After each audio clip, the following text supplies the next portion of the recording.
Queridos irmãos, queridas irmãs, é bem verdade que quando pensamos na figura de São Tomé, é inevitável que pensemos na sua dúvida, na sua falta de fé. Quando os apóstolos reunidos disseram-lhe que tinham visto Jesus ressuscitado, e ele não estava presente quando isso aconteceu, ele duvidou. Mas ainda, colocou uma condição para que pudesse acreditar, tocar nas chagas de Jesus, para que tivesse certeza que era uma verdadeira ressurreição e que aquele era o verdadeiro Jesus. Porém, o nome com que ele era conhecido, o apelido com que ele era conhecido, Dídimo, tem algo, eu diria, a nos ensinar e talvez que possa nos aproximar mais dele. A palavra dídimo significa gêmeo, cópia. E talvez esse apelido, Deus sabe por quê, talvez ele tivesse um irmão gêmeo, ou enfim, a gente vai saber isso no céu. Mas o Evangelho quis que se transmitisse esse apelido com que ele era chamado, talvez porque nós sejamos esse gêmeo de Tomé. Nós sejamos muito mais parecidos com ele do que gostaríamos de admitir. Porque a verdade é que também nós, tantas vezes, temos dificuldade para crer. Também nós, muitas vezes, esperamos uma prova que possa confirmar a nossa fé. Embora, por um lado, essa necessidade de prova seja também um reflexo da nossa natureza, que sempre quer estar como que fixada em realidades palpáveis, e que isso muitas vezes é uma defesa contra as mentiras, contra as fantasias, contra as realidades que no fundo não são verdadeiras.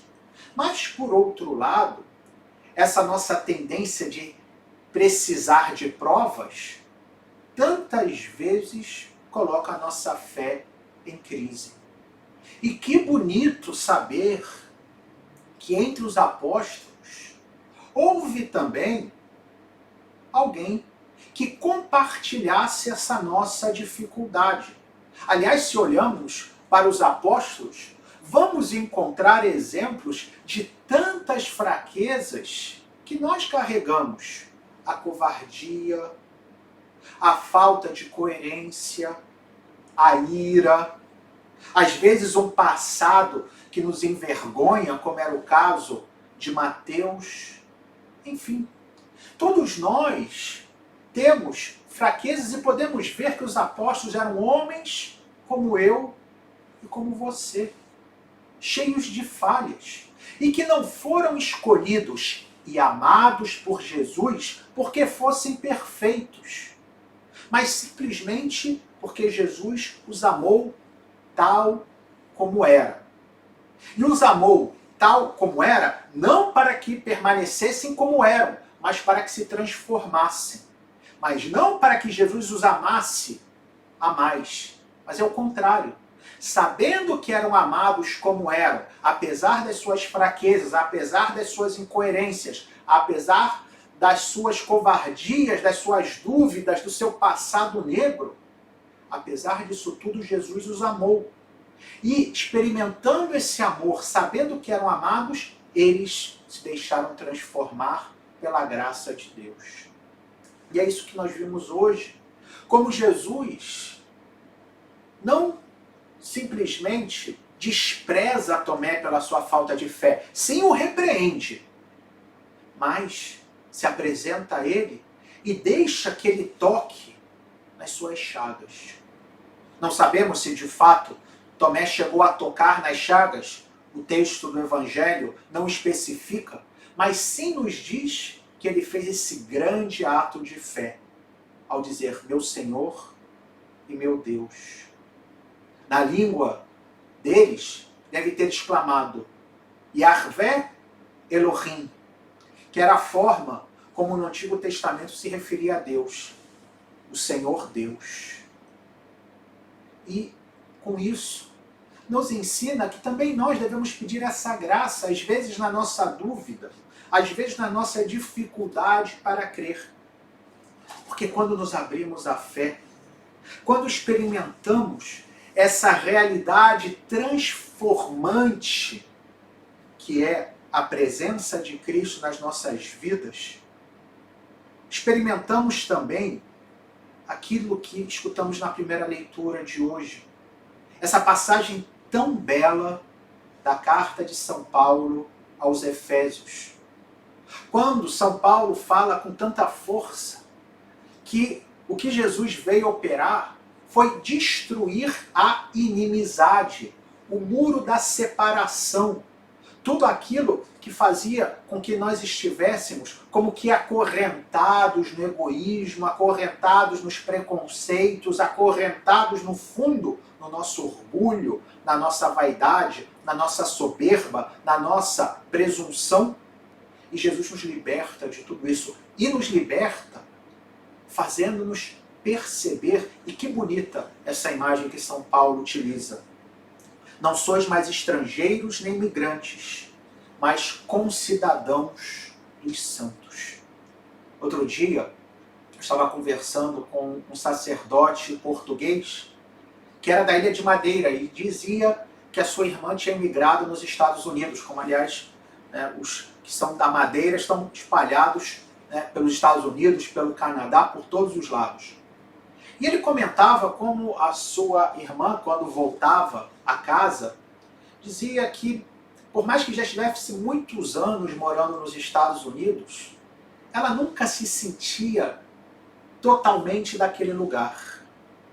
E de fato, eu mesmo, que moro aqui já, vamos fazer já mais de 11 anos, estou já no 12º ano, já tinha morado outros 4 anos na Espanha antes, a verdade é que, por mais que nos sintamos bem, por mais que estejamos super adaptados, sempre nos sentimos como estrangeiros.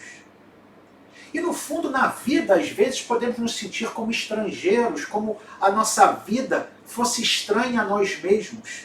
E a fé nos liberta desse complexo.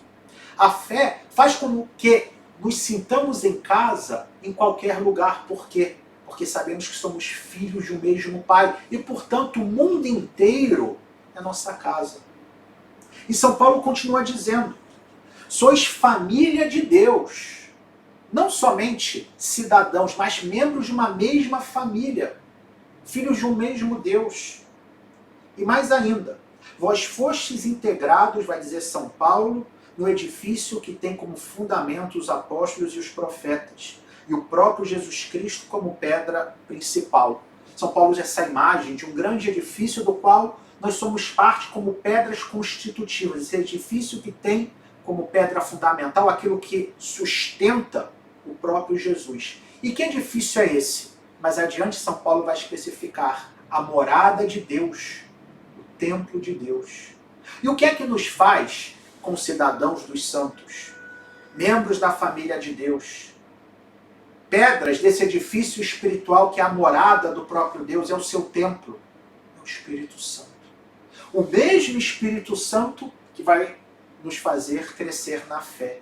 O mesmo Espírito Santo que levou São Tomé a confessar meu Senhor e meu Deus. O mesmo Espírito Santo que devemos nós hoje, agora, pedir para que nos fortaleça nas nossas dúvidas de fé, nas nossas fraquezas, para que nos sintamos amados como somos.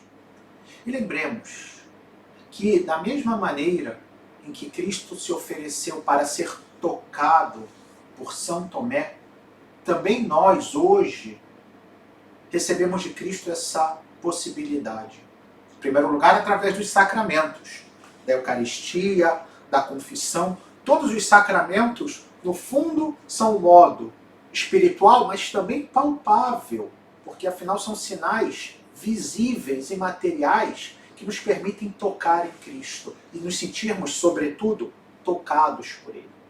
Porém, há também uma outra forma de tocarmos nas chagas do Senhor. Algo que o Papa Francisco repete com muita frequência.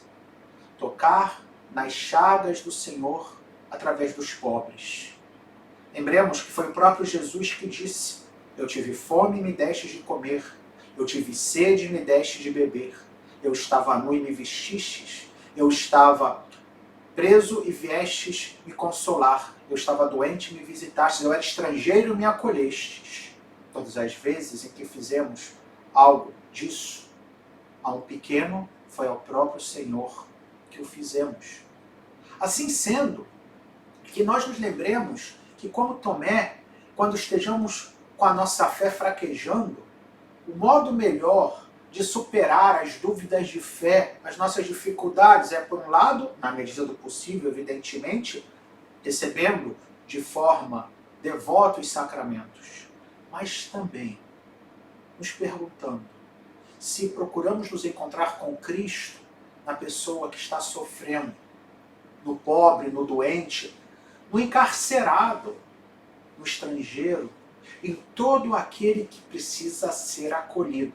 Porque todas as vezes que eu faço isso, estou tocando na chaga do Senhor e, como Tomé, posso me sentir reforçado na fé e proclamar: meu Senhor e meu Deus. E assim também seremos gêmeos de Tomé, não só na dúvida, mas na profissão de fé. E assim, realmente, nunca mais nos sintamos como migrantes, como estrangeiros na nossa própria vida. Louvado seja nosso Senhor Jesus Cristo, para sempre seja louvado.